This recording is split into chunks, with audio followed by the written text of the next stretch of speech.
You're listening to What It's Like with Luce, a podcast highlighting ordinary people doing extraordinary things. I'm your host Lucy Norris, and on today's episode, I'm joined by juice therapist, founder of The Juice Works and Lab Fitness. Growing up in Spain, this week's guest was a foodie before she even knew what the term meant. Indulging in home cooking with a real emphasis on quality ingredients, she has always lived a healthy lifestyle. Moving to Ireland to first learn English and then staying to follow her passions, it was only when her mother developed a serious illness that the potential healing powers of raw juice caught her eye. Witnessing firsthand the seemingly miraculous effect drinking daily concoctions had on her mother's health, she signed up to a course and 2 years later her business was born. Chatting about the benefits of supplementing with juice, the realities of the health industry and her journey to where she is today, here's what it's like to be Laura Armada-Buch. I'm so excited to talk to you today. I think it's incredible what you've built with your business. And before we dive into that and into, the middle of your story, I'd like to go back to the very beginning and talk a bit about what your experience was like growing up and a little bit about how health and fitness slotted into that, whether it was always a factor. Well, so I'm not Irish. Obviously, I'm sure people will know by the accent. I'm from Spain. I'm from Barcelona. So I was born and reared over there. And at the age of 18, I had the mental idea of moving over to Ireland. But living in Spain, I'm sure everybody has heard of the Mediterranean diet is very famous over here as a very healthy diet. So I was lucky enough to be born with that. Everything, it's very different. It's very, and I think that the Spain that a lot of people see, the holiday, that place that people go to is very different to the real Spain. We had very little supermarkets growing up. Everything gets bought in food markets. At the time when I was a kid, I think there was only 2 supermarkets in my town. My town would be quite large. So everything is about fresh food, about buying things that are in season, about your mom in the kitchen or your dad cooking everything from scratch. So I would have grown up with my mother at 5 o'clock in the morning in the kitchen, already preparing lunch from scratch. I had never seen a jar of sauce before I had moved over to Ireland. I thought that's something that you only see in the movie. I swear I was spoiled when it comes to food. So when I moved over here on my own and I had to cook for myself, was a shock to the body and to the system. But yeah, everything is very outdoors. The weather really helps. You can always be outdoors literally 12 months of the year. So I had a very active upbringing. I got to do loads of activities. I was one of those kids that got up one morning, Daddy, I want to be an ice skater. My dad, are you sure? 100%. So we get to do ice skating. Or the next week, I wanted to be a mountain climber. So I got to experience loads of things. And I think that's where my love for fitness came from. And then the nutrition side of things, I didn't really realize, because to me it was the norm that we were eating. But when I moved over here to Ireland, my first year in Ireland was I put on a huge amount of weight. I discovered brown bread and butter, the amazing Irish butter. And I really realized how different, not only the food, but the way people see nutrition. So that kind of made me a bit more interested in the subject. That sounds like you had a really exciting upbringing with all the different activities you could do. And so you said you moved over to Ireland when you were just 18. So what were you doing when you got here? And I suppose why I'm asking that question is I'm so curious to know how you ended up being the entrepreneur that you are and setting up your business. So I wanted to be, my dream as a kid was always to be a translator and interpreter. I could picture myself working in Brussels and being able to speak loads of languages and able to communicate people. That's kind of like my background was had all been languages. My brother is one of the main translators for Volkswagen in Spain. So it kind of runs in the family. That's kind of the way we went. So after finishing the equivalent of the Living Cert in Spain, I decided to take a year out just to come here and improve my English. I already spoke basic English, but I kind of knew if I wanted to go into translation, my level had to get much better. So I took a year out and I came here as an au pair to work for a year, just to kind of do a full immersion into the culture and the language. And that's how I ended up here. That my plan was to go back home to Spain after 12 months and that's it, go back to college. So I came over here. The au pair thing didn't go to plan. Ended up with one of those horrendous stories that you read in the magazines. But I had been to Ireland before as a student in the summer. So I knew Irish people were amazing. And I knew that what I had experienced as an au pair wasn't the norm in the country. So that kind of made me think, okay, I'm not going to go back home to Spain. I'm going to stay here. In fact, I never told my parents that I had issues with my au pair family. Only my brother knew. So we kept it away from my parents because my mother would have had a heart attack if she knew at the age of 18 I was here on my own with no job and nowhere to live. So with my brother on my side, we got myself a job. I could find myself somewhere to live, and I stay here for the remainder of the year. During that time, I met my now Irish husband, and that kind of thing was one of the reasons why I never went back home to Spain. And yeah, I ended up doing my degree and my master's over here. So my idea of being a translator was always there. So I went to UCD for my degree and to DCU for my master's. What happened then was, while I was at college, obviously I couldn't ask my parents to support my degree over here. It was my choice to stay in Ireland. And while in Spain, my education would have been free, over here you had to pay. I couldn't expect my parents, working family, to be able to pay for what I wanted to do.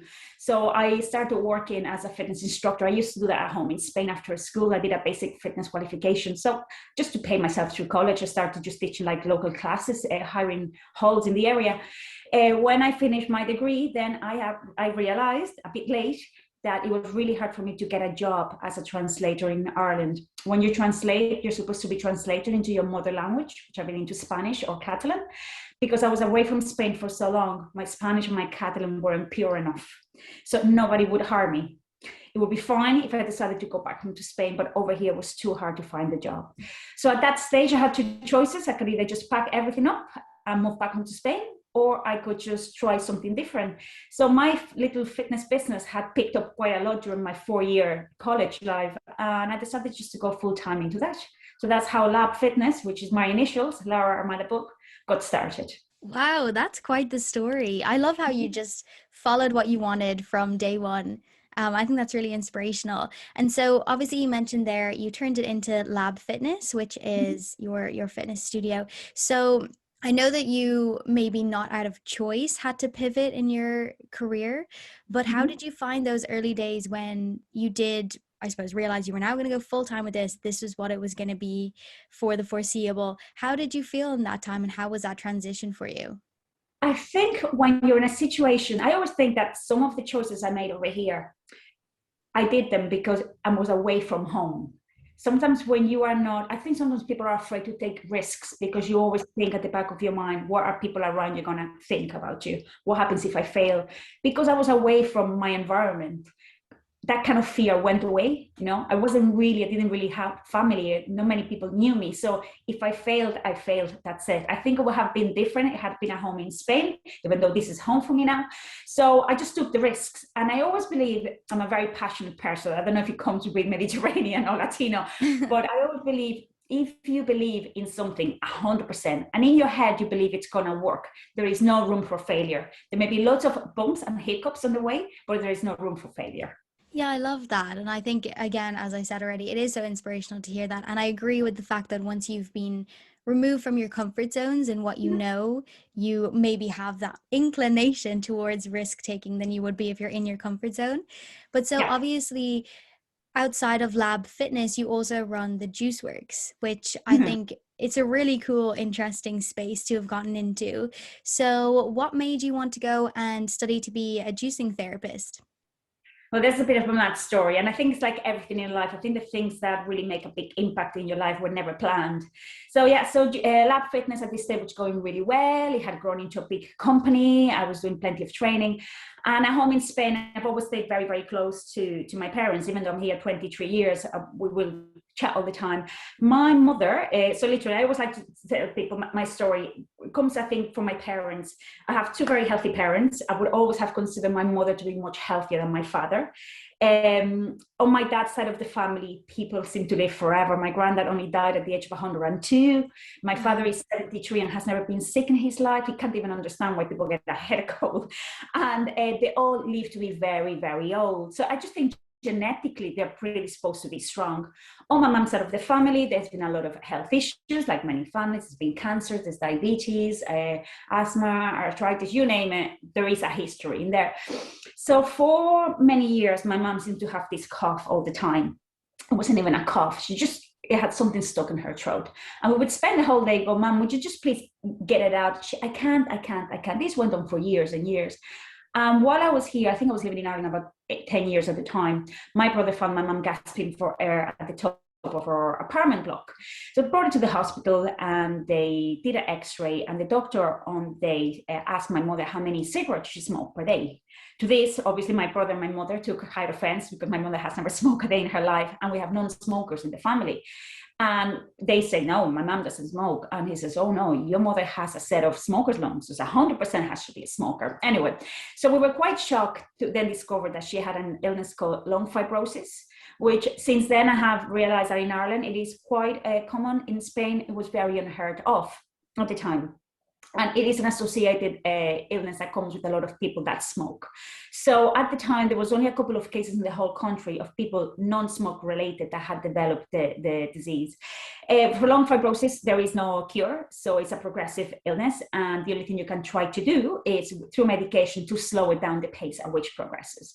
So obviously, we got all in, tried to help her. But unfortunately, my mom is one of those people that if there is 100 side effects to a medication, she gets 120. She always jokingly says that if it was the lotto, she would win the jackpot every single week. She's that lucky to get them all. So lots of things happened with her. She kind of responded okay to the medication, but a lot of the side effects made her quality of life much worse. So she developed type 1 diabetes, so insulin-dependent diabetes. She developed arthritis, osteoporosis, and the worst side effect was she eventually developed breast cancer. Now, the cancer, because she was so well looked after by her medical team, it was caught on time. So they were able to remove the lump, and she only needed radiotherapy. So it was quite good. We were quite happy with how everything had gone. However, human error happened, as it happens with all professions, and they went too heavy on the radiation, and they burned her good lung. She has a good lung and a bad lung. So the good lung was burned by the radiation. The only way to explain this is as if somebody had put an iron on her chest, on her breast, and had left it there for 2 days. It was black. It was completely black. And the blackness stayed from here the whole way through the back. Okay. So I always say to people, cancer didn't kill my mom. The treatment nearly did, you know. And as much as a positive person she is, she went downhill from here. She started losing weight rapidly. She looked really, really bad. So at this stage, my dad rang me and my brother and said, look, Mom, things weren't looking well. You know, I mean, she had lost her drive. She had lost her appetite. So at the time, I kind of panicked. And I think like any son or daughter, if you know that your parents are sick, you will try absolutely anything. You know, you will go to any extent to try to help them. So at the time it was January. And like many people, I had a juicer in my kitchen that comes out every January. And, you know, overindulgence after Christmas. And you feel like, oh, they need to do something good for your body. So I packed my juicer and I went home to Spain, to Barcelona. And I was reading loads about it. I know she's type 1 diabetic. So I'm was aware that she can't have too much fruit because of fructose, and went over home, started juicing for her only vegetables 2-3 times a day. And she's a very good patient. You tell her to do something and she does it. Within 14 days, there was a slight improvement. Her energy was slightly back. And we're like, wow, okay. So that's maybe there's something into this. So I just was happy enough that there was a small improvement. I left the juicer there. My dad kept juicing for her. We kept in touch every day, and she was getting better and better. That following summer, we went on holidays to southern Spain with my kiddies and my husband, and they came down to meet us. And when I saw her, it was like having a new mommy all over again. And I just couldn't get over it. It wasn't just only that she looked good. It's that she was running after my kids around the swimming pool. I just couldn't put 2 and 2 together. For about 3 or 4 days, I kept looking at her. So, Mom, so what did you do? Did they change your medication? She goes, nope. I just kept on juicing 2-3 times a day. And I was like, nothing else. I asked my dad, Mom, done something different? Nope. Just kept juicing 2 or 3 times a day. What did you tell her to do? Now, I was just winging it. Okay. So just to be clear, at this stage, just totally winging it. And I just for the 2 weeks on holidays, I just couldn't understand her vitality, her energy, her glow for somebody that 8 months before we thought we were going to lose her. So good old Google came in, and I started doing a bit of research. I had come across a fellow fitness instructor in the UK that had trained as a therapist. So I just decided just to get in contact with her and find out more. What was it? What could you do? I was just hungry to find out, was it just a one-off, which is just pure luck that my mom had reacted the way she reacted, or there's something behind it? And that's all I wanted to do. I'm a very curious person and I like to investigate things. So I just told my husband, said, look, there's this training I can do in the UK. I have to fly over a few times. I can do distance learning. Would you mind? Yeah, go ahead. So I enrolled on the training, which today, having done a master's and a degree in college, this was by far the hardest training I have ever done. Yes, really? The most rewarding. Yeah, the most rewarding. It opened my eyes. I thought up until that point that I was a healthy person, and then it makes you realize that being healthy nowadays in the world that we live is just not enough. So I was fascinating, and the more I was learning, the more I wanted to tell the world about it. I'm one of those people that I find out something and I want to spread all over the world. So I finished my training after 2.5 years with them, and I came back to Ireland, and I told my husband, I said, I was thinking of maybe I could start making a couple of juices a week for my fitness clients. All of my fitness clients had followed my journey. They knew what had happened. They knew about my mom. So because they knew the story, they wanted to start having juices as well, So that was the plan in my head. In an ideal world, that was going to make a couple of juices a week for a few of my clients.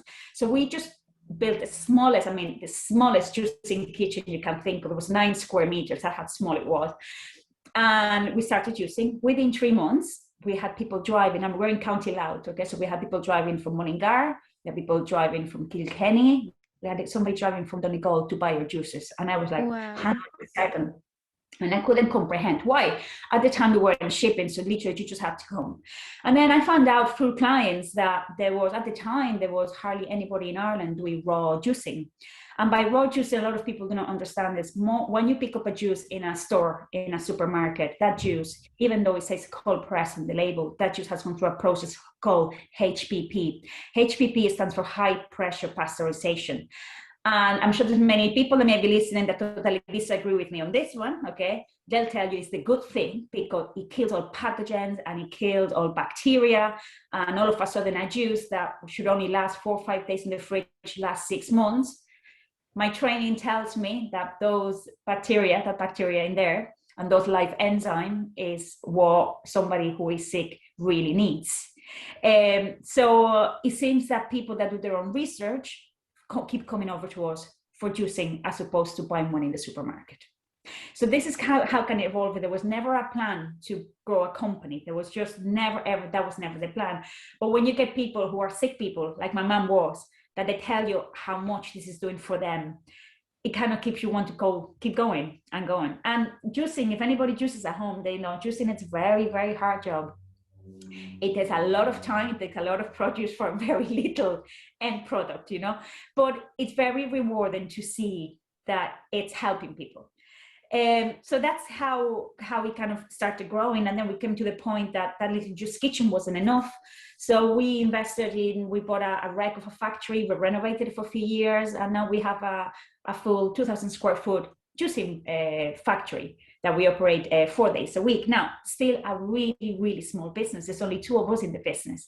So people don't realize that cold press juicing is a mega slow process that can't be sped up.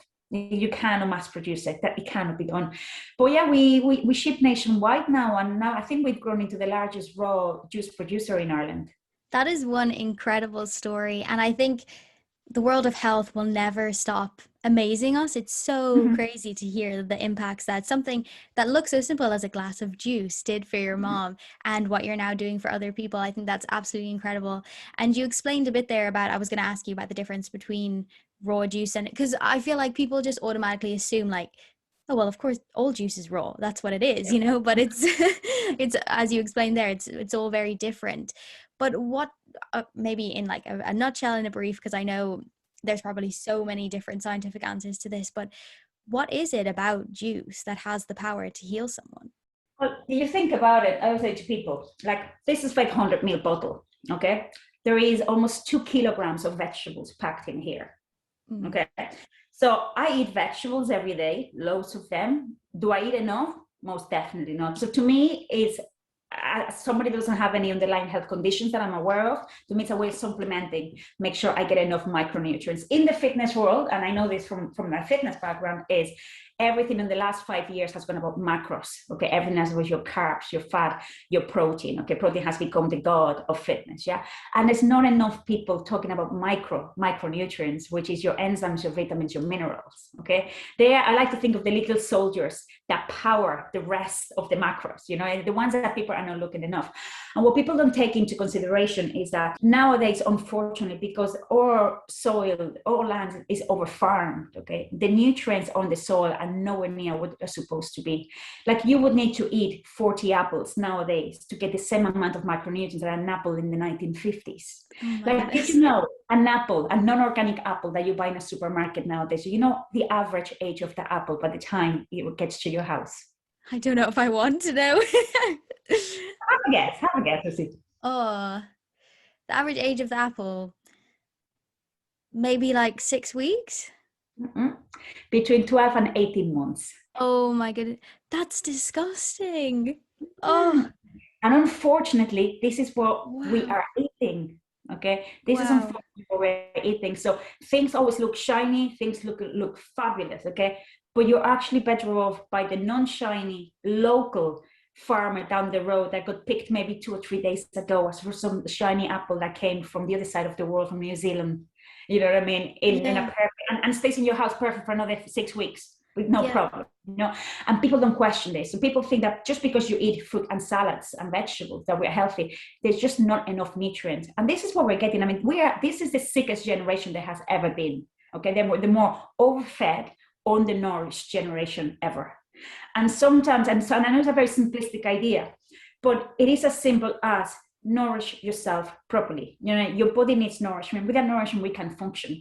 And I do believe that of all aspects in life, okay, your health should be your number one. Without your health, nothing else can function properly. No your job, no your love, no your passion, nothing like that. So you do need to focus on your health.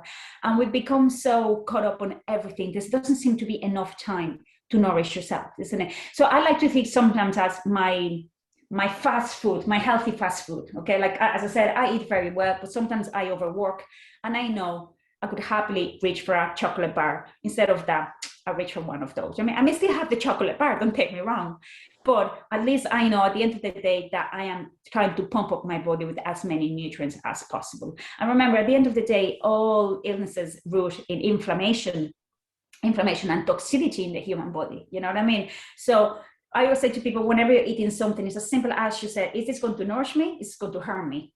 It's that simple. It's about retraining our brains how we see food. And food doesn't have to be boring. I mean, I'm a foodie. I love food, you know, but it's about make the right choices. Because unfortunately, and the one bad thing about my job as a therapist is not one single week I don't get that dreaded phone call, that dreaded email from somebody who just got a really, really bad health diagnosis, and all of a sudden they want to do a drastic change. And unfortunately, miracles do not happen in most cases. You know what I mean? It's about prevention. It's about prevention. If there is nothing wrong with you right now, today's a day where you go, okay, what can I do? You don't have to drastically change your lifestyle, okay? But what can I do today to make my diet slightly healthier than it was yesterday? About small changes. Because later on in life, when we age and we encounter health issues, how you have looked after yourself for the previous 20, 30, 40 years could determine a lot of the outcome. Yeah, it's so true. And even just sitting here now, I'm starting to think, oh God, I've definitely, it's just been Easter. I've definitely eaten too much. Now I'm like thinking about how I need to change my diet as well. But it is so true. And it's so, so interesting to hear, you know, the hard home truths behind those things, like what you just said about the apple. That's absolutely shocking. And I'm sure the same story goes with pretty much any fruit and veg you buy in the Look, I was lucky enough to be selected to do a couple of business, because I do not have any background in food production. So Ireland has lots of good programs for things like that, and I got sponsored to do a couple of them. And one of them, which I will not name, was about taking small food producers in Ireland, prepared to grow and to go into supermarkets. And even though I knew my product was never a supermarket product, I thought it was very good to learn about it. And the one thing I got from my training, and this is from the top expert food producers in Ireland, is that nowadays is all about marketing a healthy product, not making a healthy product. You market it, okay? You make it look healthy, people will buy it. But your number one priority is your profit margin, okay? So make it as cheap as possible, okay? But make it look expensive and people will buy it. It's all about long shelf life. It's about low cost. Health doesn't come into it. So when Matt, Laura from Spain came in, well, I want to save the world through juicing, they all told me what I'm doing is business suicide. And to this day, they still tell me that what I'm doing is business suicide. Having a product that has only a 5-day shelf life, why would anybody want to buy it? And I just want to prove them wrong. That's all I want to do. And when I finish my training, I just told them, I really hope that someday in the future, you do not have to contact me because you are that person in that position with a diagnosis, you know? And then all of a sudden your shelf life and your expensive marketing to make it look healthy may not be as relevant to you. Yeah, that's crazy. I always think it's so interesting to hear the behind the scenes, especially of the health industry in general, because it's such a topical industry, and there's so many things that you might look at and think, don't know, but there's just so much marketing that goes into it, so many promises, and you know, all of these kind of things. And so I guess leading on from that, juicing in general, I feel like it has so many benefits, but there is also this negative maybe connotation towards it in terms of juicing cleanses and attaching them to health fads and diet fads. You know, I'm gonna juice for 3 days and then I'll be skinny for summer. Yeah. So I'm really curious to hear your take on it and your experience. Okay, and this is the thing, okay, and anybody that knows me will tell you I have never once promoted juice cleansing for losing weight ever, okay? Even though I would say it's the most asked question I get via emails, or how much weight would I lose? I will always explain, when you do a juice cleanse, what you're trying to reset your body. I mean, people go, oh, but cleansing, you don't need cleansing, you don't need detoxing. You don't need it. Your body naturally detoxes. Our liver, one of the main functions of the liver is to cleanse. But there is such a thing as giving your body a helping hand. Okay, it's as simple as that. Okay, and it's about just, if you think about it, your digestive system takes so much energy of your everyday. Most people go through life not understanding and not getting to know how much energy they can have naturally, because we are not sleeping enough, eating the wrong stuff, constantly snacking. So when your digestive system has to be constantly breaking down food, all that energy is taken away from you. Okay, if you allow your digestive system to have a full rest, okay, any underlying health issues in your body can heal faster. Okay, and it gives you a sense for how much energy you can have consuming less food. Okay, so it's almost a retraining of the mind. It's an awareness. Okay, sometimes we know that touching fire is going to burn you, but until you touch it, you actually don't go, oh wow, actually it burns me. Okay, and people don't realize how amazingly we can feel as humans. Okay, because of our life choices, our lifestyle, mainly coffee, sugar, processed food, snacking. Okay, this is what we're doing all the whole time. So that's what juice cleansing is all about. As I said, juice cleansing is not for everybody. I personally don't do it because my eating habits are quite good, so I just supplement by 1 a day. But I have people that it has changed their lives. My husband had naturally very, very high cholesterol, and while the doctors wanted to put him on medication, he instead did a 7-day juice cleanse and managed to get his cholesterol right down, you know. So it's not about losing weight, although a lot of people will go, oh my god, I lost so much weight. You're losing a lot of fluid, okay, which that will come back on it. But what you lose is bloating. You lose that edge that you're constantly looking to eat all the time, and it makes you aware of, number one, mental focus. You become so much more focused mentally. Your skin gets brighter, your sleep improves. So it's almost like a quick fix, okay, like a kickstart for you to then continue with a healthy lifestyle. Okay, you know, sometimes people get up on a Monday and they want to, oh, I'm going to start a diet today, and then by Monday afternoon it's gone out the window. Okay, willpower gets exhausted very quickly. Just cleanse. It's in a short period of time, allows you to do that transition. Nobody finishes a cleanse going, oh, I want to have a takeaway. Okay, everybody craves salads and soups and vegetables when they finish a cleanse, because they've seen how amazing they feel and they want to keep that going. Yeah, I think that's so interesting, especially the energy point, because even just talking to, you know, my friends, people around me at the moment, I don't know if there's something in the air with the pandemic exhausting everyone and things, but there definitely is this general lack of energy amongst people, I think. And so something like that, it sounds like we all need to do it. People are exercising less. people have less human contact. Remember, we feed each other's energy, you know what I mean? So the separation that we're doing at the moment, that's really bringing us down. But again, people are staying indoors much more. People are snacking much more. And unfortunately, we're not snacking on the good stuff. Most of us are going for the bad stuff. So as a result, your energy goes right down. Yeah, no, definitely I agree. And so, you know, you've cultivated this business for yourself, grown out of, I think, the incredible story and the result that you saw that you were just so fascinated by.